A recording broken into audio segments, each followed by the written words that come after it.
నమస్కారం.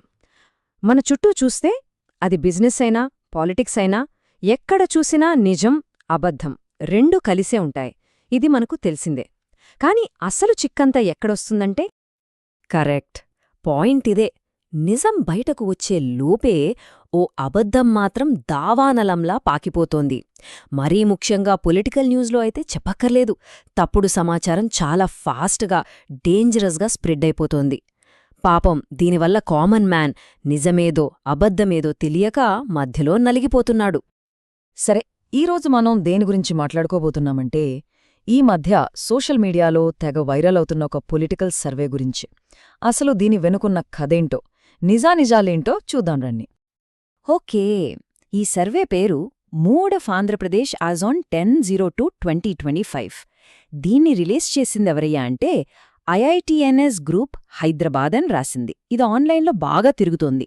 ఇక్కడ మనం గమనించాల్సిన విషయమేంటంటే ఈ సర్వే ముఖ్యంగా సాక్షి నాంటి వైసీపీకి అనుకూలంగా ఉండే మీడియాలో బాగా ప్రచారమవుతోంది. ఈ సర్వేలో చెప్పిన విషయాలు చూస్తే చాలా ఇంట్రెస్టింగ్గా ఉన్నాయి. ఏకంగా రూలింగ్ పార్టీకి చెందిన 92 మంది ఎమ్మెల్యేలు రెడ్ జోన్లో ఉన్నారట. అంటే వాళ్ల మీద విపరీతమైన వ్యతిరేకత ఉందన్నమాట. కానీ ఇక్కడే ఉంది అస్సలు ట్విస్ట్. గ్రీన్ జోన్ అంటే సేఫ్ జోన్లో ఉన్నవాళ్ల లిస్టు చూస్తే అందులో 11 మంది వైసీపీ ఎమ్మెల్యేలు ఉన్నారని ఈ సర్వే చెబుతోంది. సరే, ఇప్పుడుదాకా సర్వే ఏం చెప్తోందో చూశాం కదా. ఇప్పుడు అసలు విషయానికి వద్దాం. దీనికి ఎంతవరకు ప్రామాణికత ఉంది? ఇది నిజమేనా? రండి కలిసి ఫ్యాక్ట్ చెక్ చేద్దాం. మన ముందున్న ఒకే ఒక్క ప్రశ్న, ఈ సర్వే నిజమా ఫేకా? దీనికి సమాధానం తెలుసుకోవడానికి పెద్ద పెద్ద ఇన్వెస్టిగేషన్స్ ఏం అక్కర్లేదు. జస్ట్ కామన్ సెన్స్ వాడి కొంచెం లాజికల్గా ఆలోచిస్తే సరిపోతుంది. నిజం చెప్పాలంటే ఇలాంటివి నిజమో కాదో తెలుసుకోవడానికి పట్టేది జస్ట్ 2 నిమిషాలు. సింపుల్గా గూగుల్ లాంటి టూల్స్ వాడితే చాలు, ఎవరైనా ఈజీగా కనిపెట్టొచ్చు. మొట్టమొదట మనం వేసుకోవాల్సిన ప్రశ్న, ఈ ఐఐటిఎన్స్ గ్రూప్ హైదరాబాద్ అనే సంస్థ వాళ్ల అఫీషియల్ వెబ్సైట్లో గానీ సోషల్ మీడియాలో గానీ ఈ సర్వే గురించి పెట్టారా? ఎందుకంటే ఒక సంస్థ నిజంగా సర్వే చేస్తే ఖచ్చితంగా వాళ్ల ప్లాట్ఫామ్స్లో పబ్లిష్ చేస్తారు కదా. సరే, ఇక రెండో పాయింట్. ఇంత పెద్ద సర్వే రిజల్ట్స్ వస్తే కనీసం ఏదో ఒక పేరున్న నేషనల్ మీడియా అయినా దీని గురించి రాస్తుంది కదా, కవర్ చేస్తుంది కదా. మరి అలా ఏమైనా జరిగిందా? ఓకే, ఇప్పుడు మనం అడిగిన ఈ ప్రశ్నలకి సమాధానాలు వెతుకుదాం. ఈ డిజిటల్ ట్రేల్ మనల్ని ఎక్కడికి తీసుకెళ్తుందో చూద్దాం. చూడండి, ఈ వెరిఫికేషన్ చెక్ లిస్ట్ చాలా క్లియర్గా ఉంది.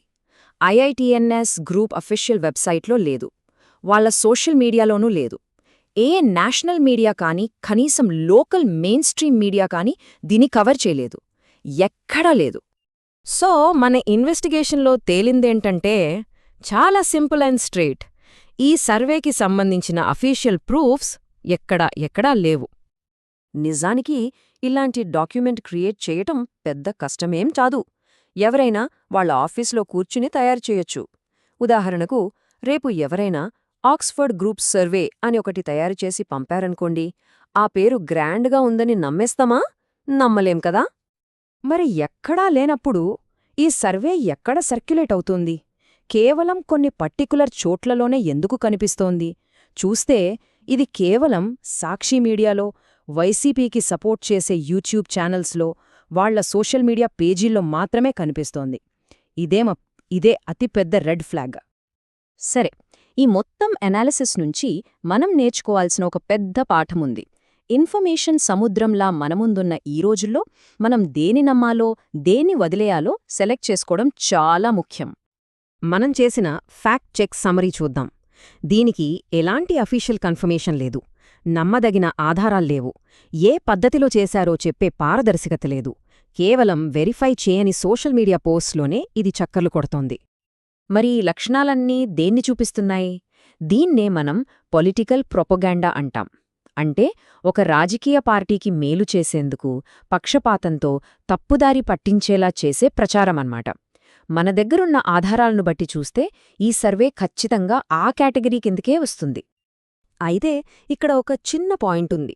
అసలు ఎమ్మెల్యేల మీద వ్యతిరేకత లేదని కాదు, కొంతమంది మీద, బహుశా ఓ 50-60 మంది మీద లోకల్ ఇష్యూస్ వల్ల వ్యతిరేకత ఉండొచ్చు, అది వాస్తవం. కానీ ఈ సర్వే చెప్పినట్టు 92 మంది రెడ్ జోన్లో ఉన్నారనేది మాత్రం ఒక ఎగ్జాజరేషన్. మరీ ముఖ్యంగా 11 మంది వైసీపీ ఎమ్మెల్యేలు సేఫ్ జోన్లో ఉన్నారనేది అస్సలు నమ్మశక్యంగా లేని విషయం. సో ఇలాంటి టైంలో మన బాధ్యత ఏంటి? చాలా సింపుల్. ఏదైనా మెసేజ్ రాగానే గుడ్డిగా షేర్ చేసే ముందు ఒక్క క్షణం ఆగాలి, దాన్ని ప్రశ్నించుకోవాలి. జస్ట్ 2 నిమిషాలు టైం తీసుకుని అది నిజమో కాదో చెక్ చేయాలి. ఇలా చేస్తే మనం నిజాన్ని పంచగలం, అబద్ధాలు స్ప్రెడ్ అవ్వకుండా ఆపగలం. చివరిగా ఒక్క ప్రశ్న. ఈ ఇన్ఫర్మేషన్ ఓవర్లోడ్ ప్రపంచంలో మన ఫోకస్ని నిజం మీద ఎలా నిలుపుకోగలం? ఆలోచించండి. ఎందుకంటే చైతన్యంగా ఉండటం, నిజానిజాలు తెలుసుకోవడం మనందరి బాధ్యత. థాంక్యూ.